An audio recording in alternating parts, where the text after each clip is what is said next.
Hi, this is Mia doing the camera from upside down. Upside down. Um, there's a hurricane coming through.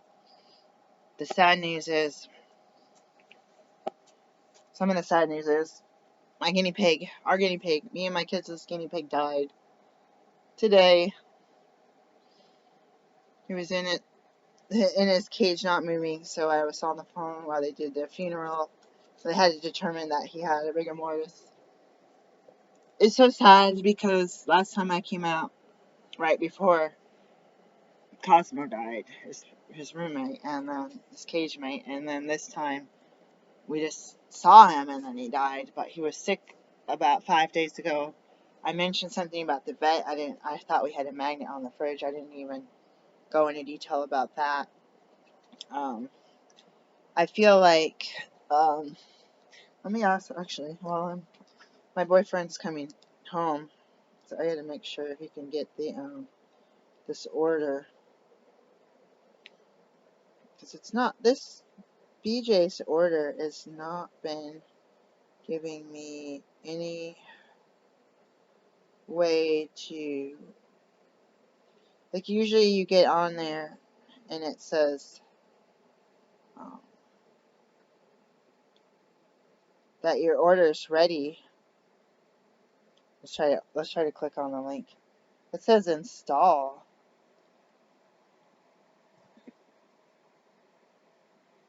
Open. It's already installed. So last time I did this, I sat in the parking lot all this time and I changed the password and got locked out and had changed it again and all this.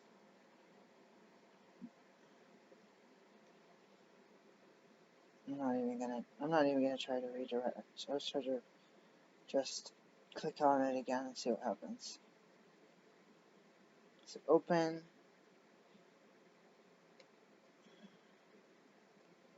It had a date on it. I want to see if it has an update.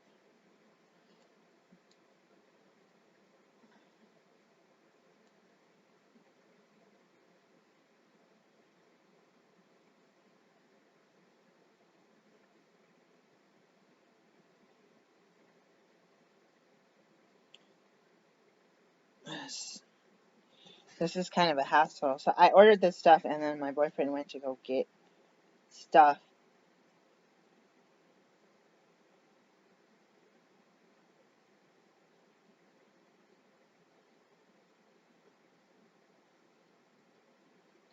Oh, enable location permission. Oh, that must be it. It didn't see me at the store. Oh my gosh. Anyways, I have gotten a letter from the bank. I had gotten an email saying that I had to pay $32,000. So from December, I had to pay for $225,000 mortgage. I think it was like $219,000 was the mortgage. I was supposed to pay out of pocket like $6,000, and then um, what? 6 months later, whenever that expired. No, not 4 months, 3 or 4 months later, like in the spring, they told me 225, $7,000 down payment, maybe plus fees, and then the top they bumped it up to like 240 for the mortgage, even though I wasn't working at the post office. I was laid off, and it's sad that they lay everybody off, and then you work other jobs, and you work when they're trying to contact you. They don't leave messages to. So it's like they post a job online. They don't necessarily call you back. They just hire new people. So, but it's a shame that they lay you completely off. It'd almost be good like if they let you work, rotate through, like maybe they went like 1 day a week or something, just to stay on the payroll. I don't know. I think, and then it's like let people do that, and they try to say that they're gonna have you get unemployment. I haven't heard from unemployment. I haven't heard from the bank. I got a letter. I sent an email this morning to the bank saying I could pay the fees upfront, the insurance and the taxes right now, for the whole year and could do it yearly. And they said, no, your income's too low. They're refusing to count my income. They're only counting it from one job. I have multiple jobs. And one of my debt to income ratio is a debt because I have to pay every month. But I have no lease at my other building.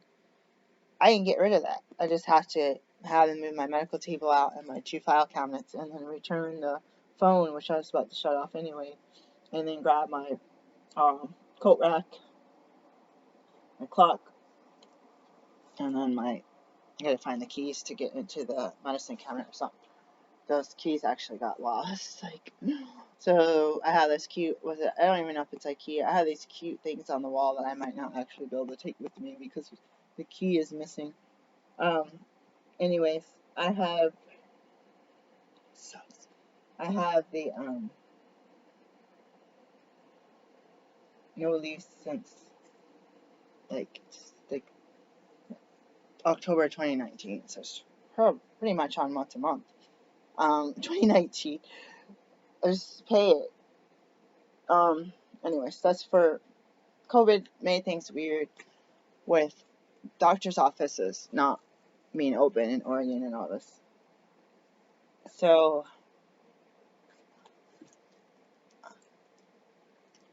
the bank keeps saying a higher down payment. And maybe because I had the post office job before because I could only work 20 to 24 hours a day. So it didn't matter how many jobs if you work a different job. Oh my god, my earring just fell out of my ear. That was weird.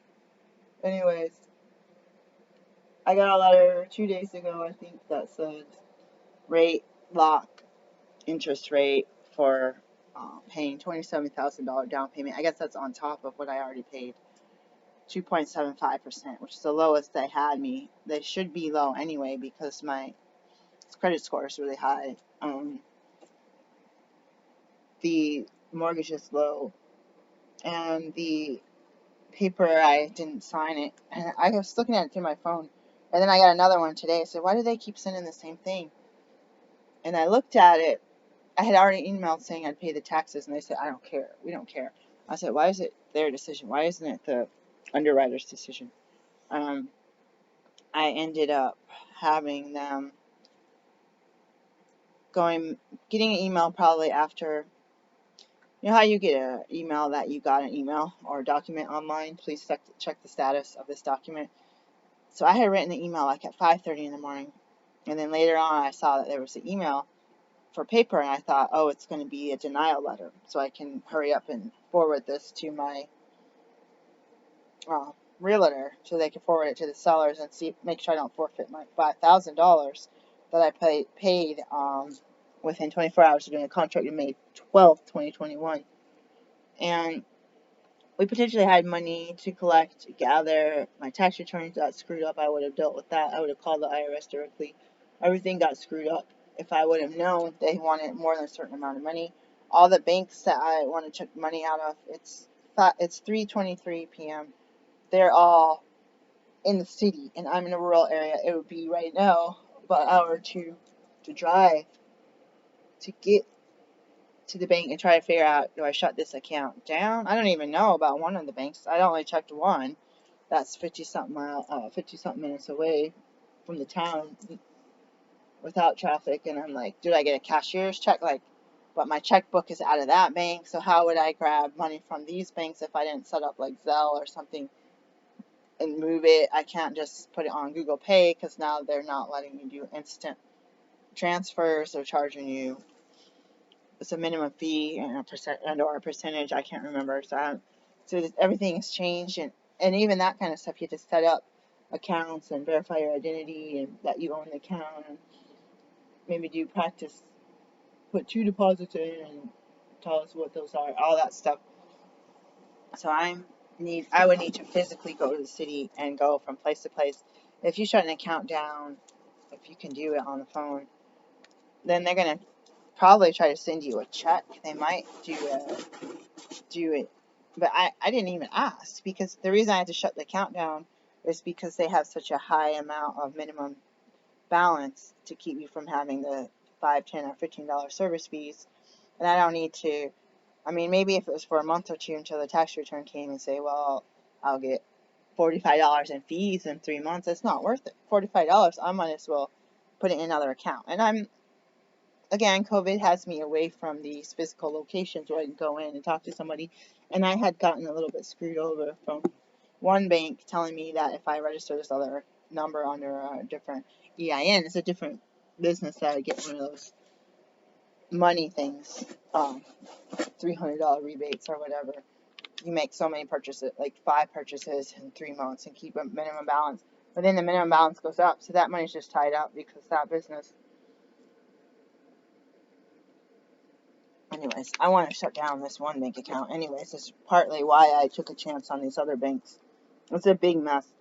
But basically, I read this email, and I read it on my phone. I was like, okay, the rate went back up to 3.75. Why can't they make up their mind? And then I come back to it a couple more times. I better email this stuff because I don't know what it is. And I look at the time that it was signed or sent by someone, lead broker, whatever, home lender, 12 something in the morning, a.m. This was sent before I contacted the bank by phone, and by phone again, and by email, and who knows what messages I left yesterday, and all the messages from last week.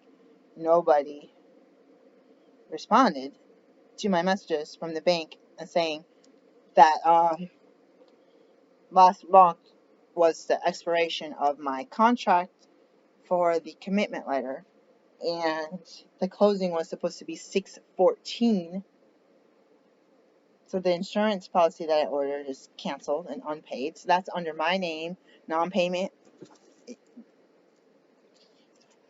I was going to order flood insurance. She said you have 8 days. It was 8 days from closing date, which was 6/14.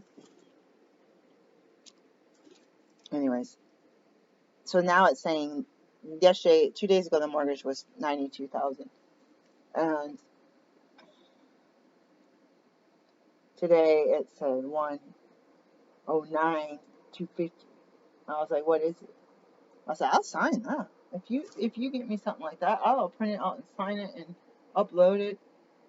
And the banker's like, no, you can't do this, you can't do that, you can't do this.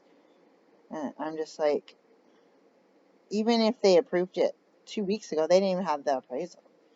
I've already passed all the deadlines, and the sellers probably have $1 million. This stuff goes up fast in this area. There's nowhere to buy or rent, and all the people that have cash or money to pay for these properties, they're gonna rent it out like $500 a month. Like, they're trying to make me pay $32,000 so I could buy this place for $375 a month. I was like, come on, I got 5 jobs. $375, yeah, I'd be happy with that. But I keep money in the bank. I don't have $32,000, first of all, but I want to keep 9 months bare minimum expenses. Like, I mean, if that even meant that the only amount of money I had was to live in my car and go from gas station to gas station, then that's what it's going to be. Like, I'm going to have to get a bucket and use some potable or unpotable water from some hose to wash my clothes. So I'm not going to pay a laundromat $90 to wash 3 loads of laundry. Like, if I, and unfortunately, like, that amount of money, you get rid of stuff. So what I'm saying is, if you have 9 to 12 months, 6 to 12 months, 3 minimum, $1,000 Dave Ramsey say that's gonna mean nothing. That would be like a trip to the grocery store and 2 tanks of gas with the prices today, and some tampons or something. Like, God forbid you need to buy formula and baby diapers and all that stuff too. Pay out that reminds me, I have a bill. I gotta pay it right now. Anyways, I'm praying. I'm making this video and I'm asking for prayers from you guys, and I'm gonna call this place back.